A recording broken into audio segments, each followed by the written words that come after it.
Chlorine का electronic configuration क्या है? 2,8,7। अभी देखो इधर लेफ्ट हैंड साइड में क्या बना, Na+ और राइट हैंड साइड में क्या बना, Cl-।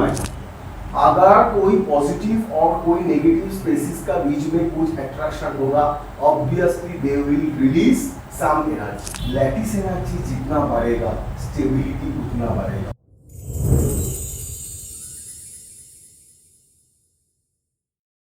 Students, today we will start chemical bonding. Okay, very important chapter in class 11. Not only for class 11, this is very important chapter for board as well as entrance exam, NEET as well as JEE. So ठीक से देखना है क्या क्या कैसे बनता है, क्या होता है। केमिकल बॉन्डिंग में क्या होता है, more than one element is combined together to form a compound. That is the main funda of chemical bonding. ठीक है, और ये जो बॉन्ड बनता है, दो एलिमेंट का बीच में जो बॉन्ड बनता है, ये बॉन्ड कैसे बनता है? ये बॉन्ड मेनली चार तरीके से बनता है।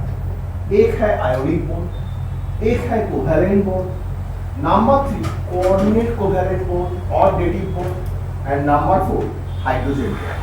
ठीक है, mainly 4 types of bonds are there in chemistry. One by one we will learn. Today in this video we will discuss about ionic bond. At first obviously ionic bond used to come. तो ionic bond कैसे बनता है ये हम लोग आज सीखेंगे। ठीक है, देखो ionic bond कैसे बनता है। तुम लोग जानते हो कि पीरियोडिक टेबल का एकदम लेफ्ट हैंड साइड में क्या है? पीरियोडिक टेबल का लेफ्ट हैंड साइड में है मेटल। जैसे कि पकड़ो ग्रुप नंबर 1, हाइड्रोजन को छोड़ के जितना सारे एलिमेंट है वो क्या है? मेटल। जैसे कि lithium, sodium, potassium, rubidium, caesium, francium. Lithium, sodium, potassium, rubidium, caesium, francium. Group number 2 में क्या है? Beryllium, magnesium, calcium, strontium, barium, radium. है कि नहीं? ये सारे का सारे एलिमेंट क्या है? मेटल्स है, मेटल्स है। और तुम अगर राइट हैंड साइड में चला जाओ, ग्रुप 17 में चला जाओ, ग्रुप 17 में क्या है? Fluorine, chlorine, bromine, iodine, astatine, all are non metals. Group 16 में चला जाओ, oxygen, sulphur, selenium, tellurium, polonium. Polonium में थोड़ा बहुत मेटालिक कैरेक्टर है, उसको छोड़ के बाकी सारे का सारे element is are non metals. When a metal and non-metal combine together, at that time ionic bond used to form. कैसे? मैं दिखाता हूँ। मैं एक सिंपल एग्जांपल दिखाता हूँ, वो एग्जांपल लेकर मैं डिस्कस करूँगा। देखो, हम पीरियोडिक टेबल का एकदम ग्रुप नंबर 1 का एलिमेंट लिया जो है sodium. You know what is the sodium का इलेक्ट्रॉनिक कॉन्फ़िगरेशन क्या है? 2,8,1। सोडियम का इलेक्ट्रॉनिक कॉन्फ़िगरेशन है 2,8,1। और क्लोरीन 17 वाला एलिमेंट है chlorine. It is a halogen, it is a halogen. You know in halogen in the outermost cell how many electrons are present? 7 electrons are present. So इसका electronic configuration क्या होगा?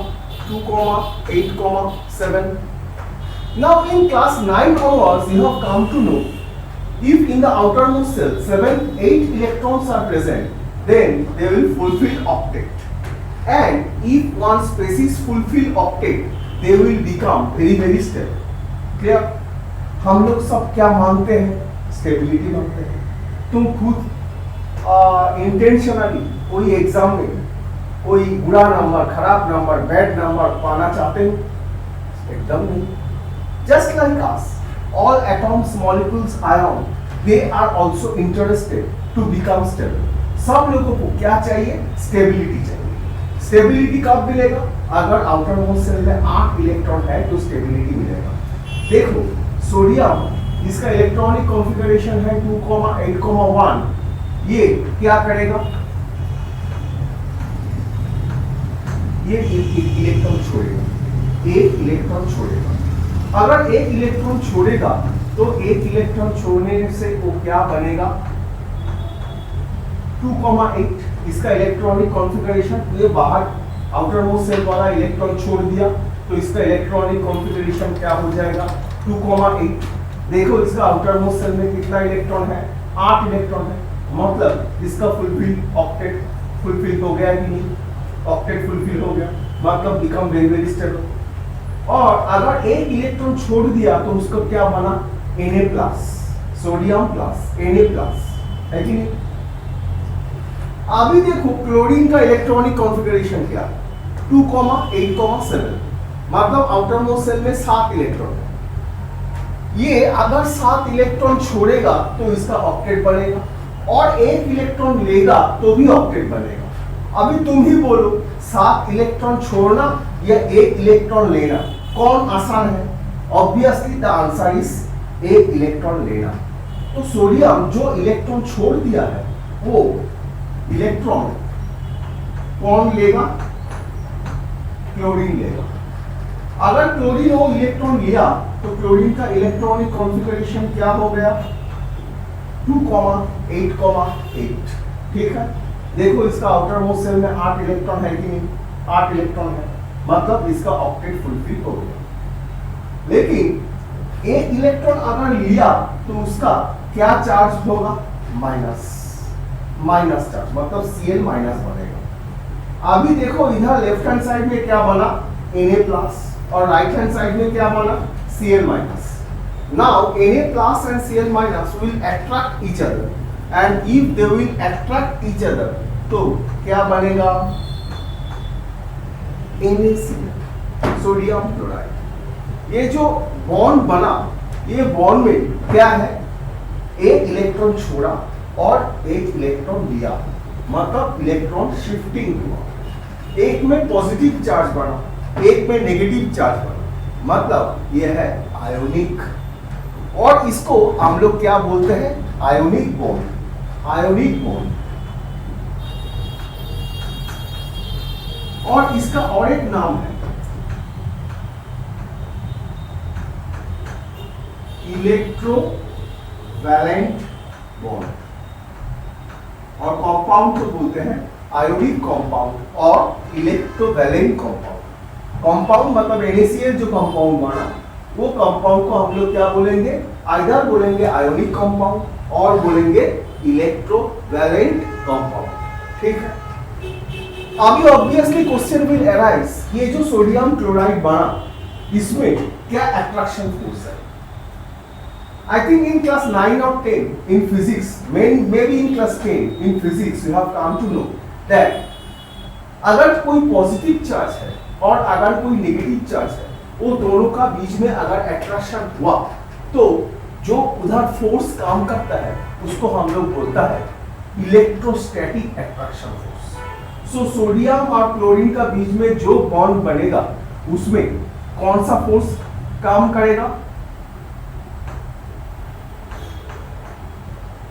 Electrostatic attraction force.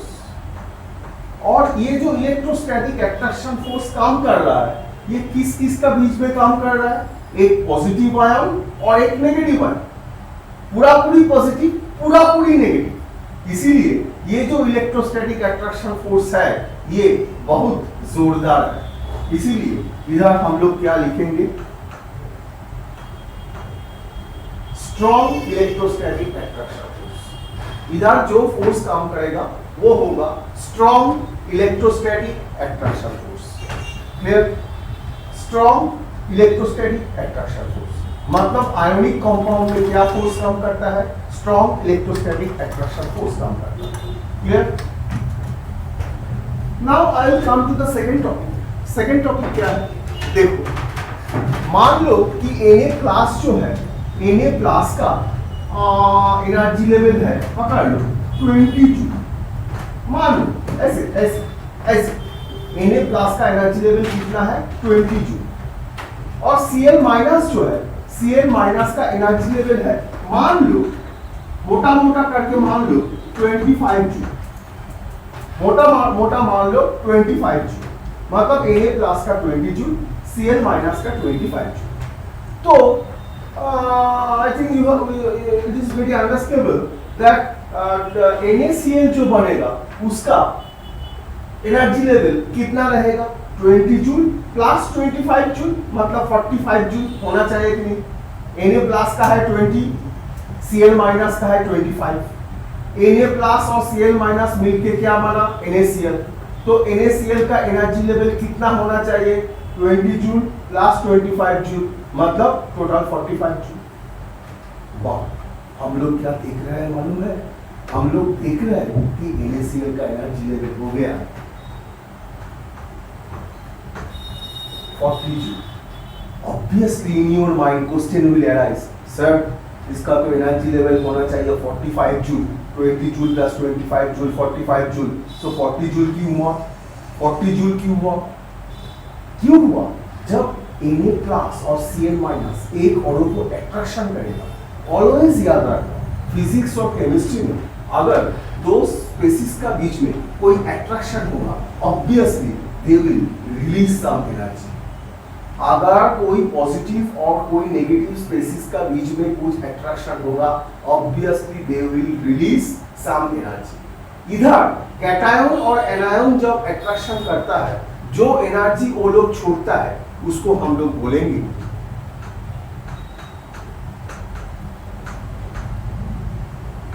Lattice energy. Clear? जो energy वो लोग छोड़ेगा उसको बोलता है lattice energy.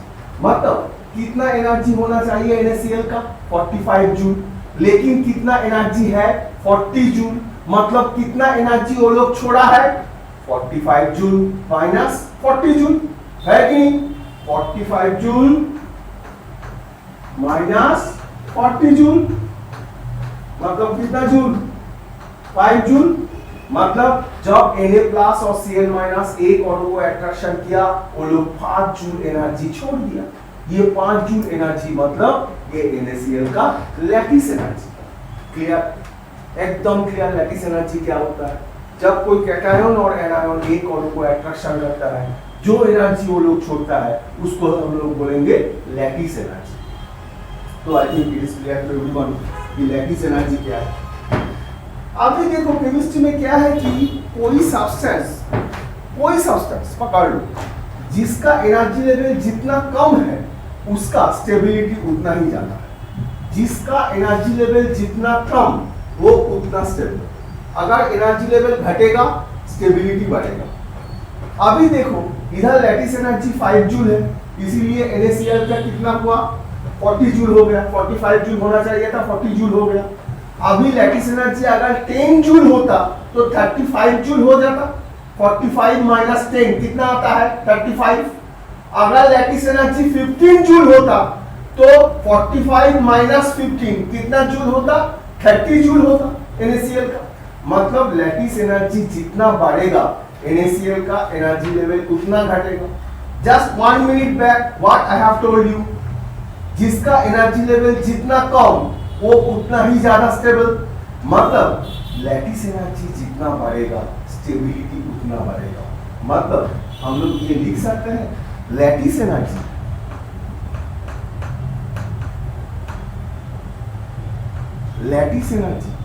is directly proportional to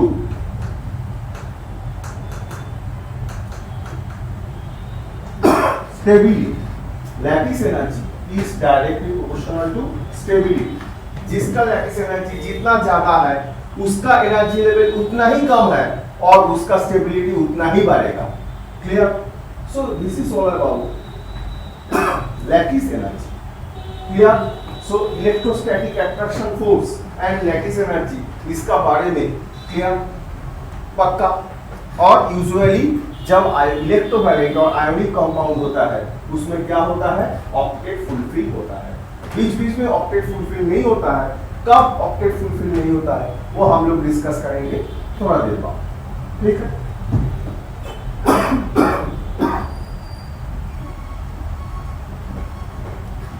अभी हम लोग सीखेंगे केमिकल और physical properties of ionic compound.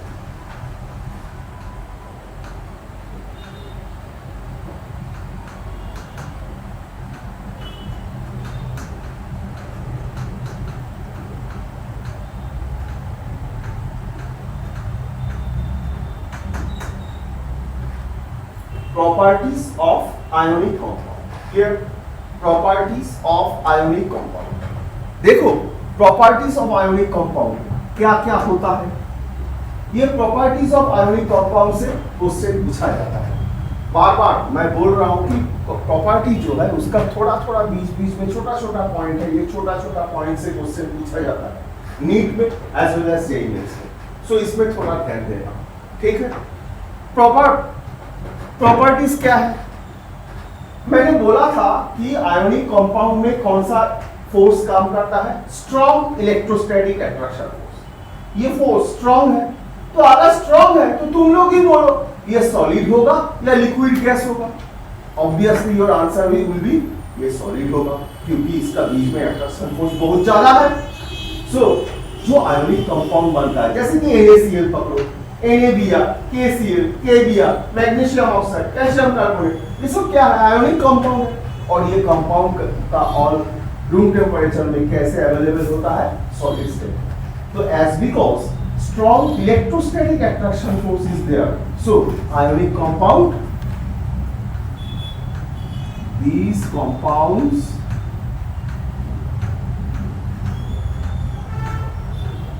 are solid at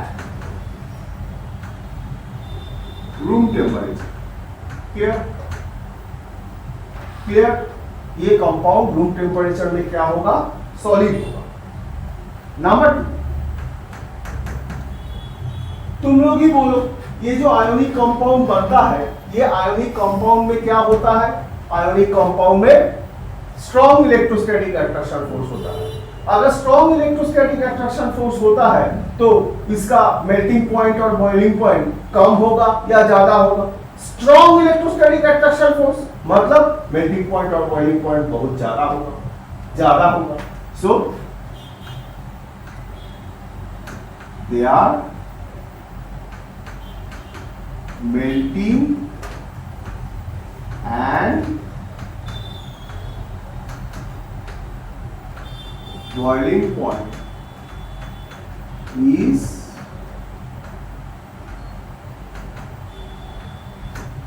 very high. Their melting point and boiling point is very high. Clear? Number 3, ये कैसा सॉल्वेंट में डिसॉल्व होगा?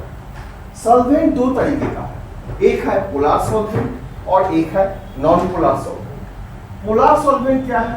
मेनली तुम पकड़ो कि water is a polar solvent. और नॉन पोलर सॉल्वेंट क्या है? जो ऑर्गेनिक सॉल्वेंट है, मतलब पकड़ो कि बेंजीन, टोलुइन, अल्कोहल, इथार, ये सब है और नॉन पोलर सॉल्वेंट। अभी obviously in your mind question will arise, sir what is polar? क्योंकि हम लोग केमिकल बॉन्डिंग सीखेंगे। Okay, not in this video. वो वीडियो में जब हम लोग कोवेलेंट कंपाउंड सीखेंगे और हम लोग डाइपोल मोमेंट का बारे में सीखेंगे, उस वीडियो में हम लोग पोलैरिटी का बारे में सीखेंगे।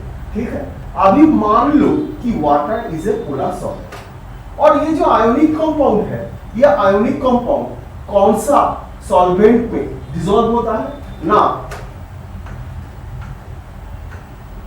दे dissolve in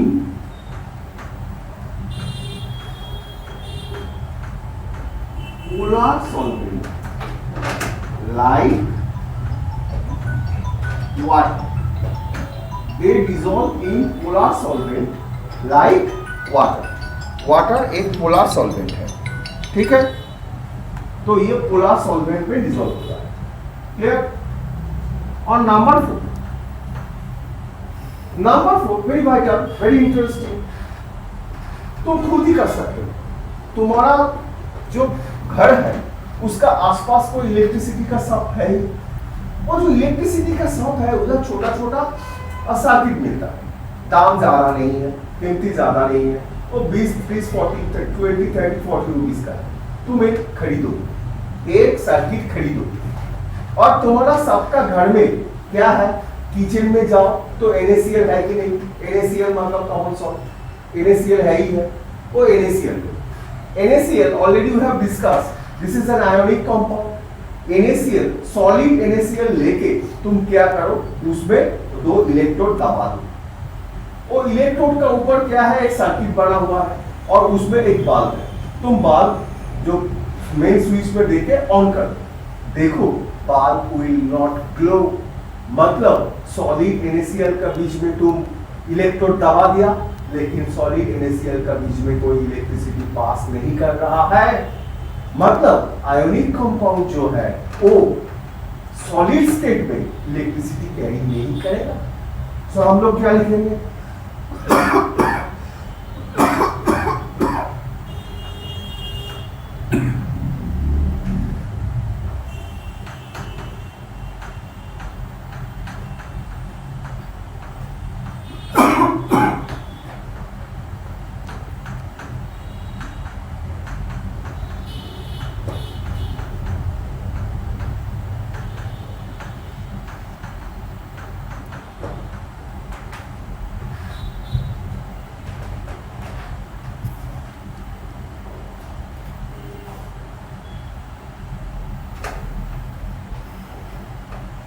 they will not conduct electricity at solid state। ठीक है, लेकिन तुम ये जो NaCl तुम्हारा किचन में है, इसको थोड़ा पानी में डालो, डिसॉल्व करो। और डिसॉल्व हुआ NaCl का बीच में, पानी में डिसॉल्व हुआ NaCl का बीच में तुम अभी इलेक्ट्रोड दबा दो। हम लोग क्या सीखा, सॉलिड स्टेट में वो इलेक्ट्रिसिटी कैरी नहीं करेगा, लेकिन मोल्टेन स्टेट में, मतलब इसको अगर तुम मेल्ट करो और एक्वस सॉल्यूशन, मतलब अगर तुम पानी में कोई आयोनिक कंपाउंड डिसॉल्व करोगे, वो मोल्टेन स्टेट में और एक्वस सॉल्यूशन में वो क्या कैरी करेगा, इलेक्ट्रिसिटी कैरी करेगा। सो हम लोग इधर क्या लिखेंगे,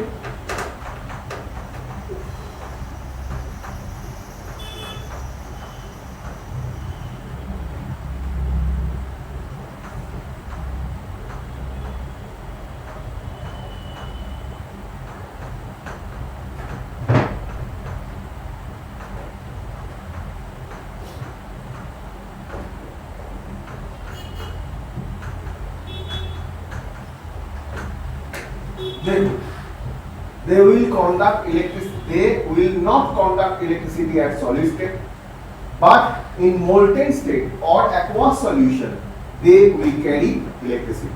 क्या है, ये है ionic compound का properties। all these are ionic compound का properties। तो mainly ionic compounds are having main जो property है, ये 4 property है। क्लियर, अभी मैंने बोला कि ऑलवेज आयोनिक कंपाउंड जो है वो आयोनिक कंपाउंड ऑक्टेट फुलफिल करता है, ऑक्टेट फुलफिल करता है। जैसे कि हम लोग देखा NaCl, सोडियम का आउटर मोस्ट शेल में कितना इलेक्ट्रॉन था, 1 इलेक्ट्रॉन था, वो 1 इलेक्ट्रॉन छोड़ दिया, सो कितना हो गया 2,8। क्लोरीन का कितना इलेक्ट्रॉन था 2,8,7, वो 1 इलेक्ट्रॉन लिया और उसका क्या हो गया 2,8,8, मतलब आउटर मोस्ट शेल में 8 इलेक्ट्रॉन हो गया, ऑक्टेट कंप्लीट हो गया। तुम अगर मैग्नीशियम ऑक्साइड लो, मैग्नीशियम ऑक्साइड, मैग्नीशियम का इलेक्ट्रॉनिक कॉन्फ़िगरेशन क्या है 2,8,2, वो 2 इलेक्ट्रॉन छोड़ देगा, तो मैग्नीशियम का क्या हो जाएगा 2,8, और ऑक्सीजन 2,6, अगर 2 इलेक्ट्रॉन लिया तो क्या हो जाएगा 2,8, मतलब मैग्नीशियम का भी ऑक्टेट फुलफिल हुआ, ऑक्सीजन का भी ऑक्टेट फुलफिल हुआ। मतलब ionic compound always octet fulfil करता है, लेकिन थोड़ा बहुत कंपाउंड है जिसमें ऑक्टेट फुलफिल नहीं होता है, ऑक्टेट का ज्यादा होता है, ओवर ऑक्टेट। कैसे, मैं दिखाता हूँ, देखो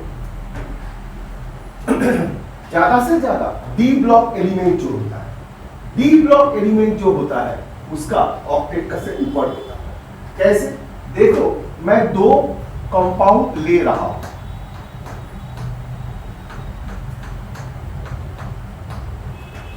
देखो एक मैंने लिया FeCl2 और एक मैंने लिया FeCl3।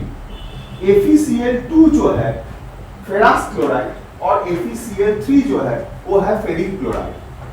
FeCl2 फेरस क्लोराइड जो है, फेरस आयरन का इलेक्ट्रॉनिक कॉन्फ़िगरेशन क्या है 1s2 2s2 2p6 3s2 3p6 3d6 4s2। देखो तो आयरन का इलेक्ट्रॉनिक कॉन्फ़िगरेशन ये है कि नहीं, 1s2 2s2 2p6 3s2 3p6 4s2 then 3d6 है कि नहीं। अभी देखो फेरस क्लोराइड में आयरन कौन सा ऑक्सीडेशन स्टेट में है, उसका वैलेंसी कितना है, +2 फेरस क्लोराइड में आयरन का ऑक्सीडेशन स्टेट है +2। अगर +2 है मतलब वो कितना इलेक्ट्रॉन छोड़ा है, 2 इलेक्ट्रॉन छोड़ा है। अगर 2 इलेक्ट्रॉन छोड़ा है, वो 2 इलेक्ट्रॉन कहां से छोड़ेगा, 4s से या 3d से। Obviously the outer most shell is 4s, वो इलेक्ट्रॉन कहां से छोड़ेगा, 4s से छोड़ेगा। अगर 4s से छोड़ेगा, देखो क्या होगा, 4s से 2 इलेक्ट्रॉन छोड़ दिया, देखो 4s से 2 इलेक्ट्रॉन छोड़ दिया। 4s से अगर 2 इलेक्ट्रॉन वो छोड़ दिया, अभी आउटर मोस्ट शेल कौन हो गया, 3d, आउटर मोस्ट शेल हो गया 3d। अभी देखो 3d में कितना इलेक्ट्रॉन है,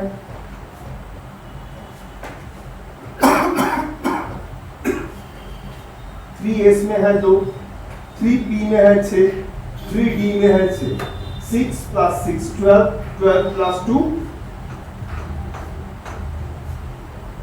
14 इलेक्ट्रॉन्स।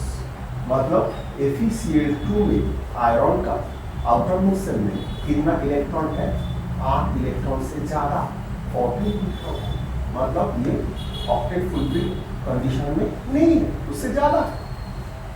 फिर FeCl3, तुम जानते हो कि FeCl3 same electronic configuration, 1s2 2s2 2p6 3s2।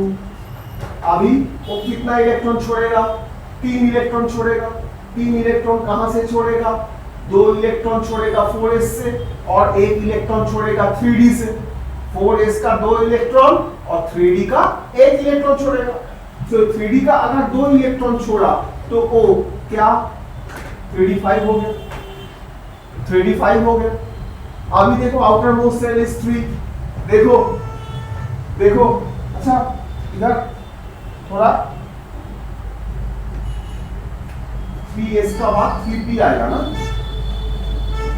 लगा दिया 3p 3p6, उसका बाद 3d5, ठीक है। 3d से 4s का 2 इलेक्ट्रॉन, 3d का 1 इलेक्ट्रॉन, टोटल कितना इलेक्ट्रॉन छोड़ा, 3 इलेक्ट्रॉन। 4s का 2 इलेक्ट्रॉन छोड़ा और 3d का 1 इलेक्ट्रॉन, 3d5 हो गया। अभी आउटर मोस्ट शेल कौन सा हो गया, 3।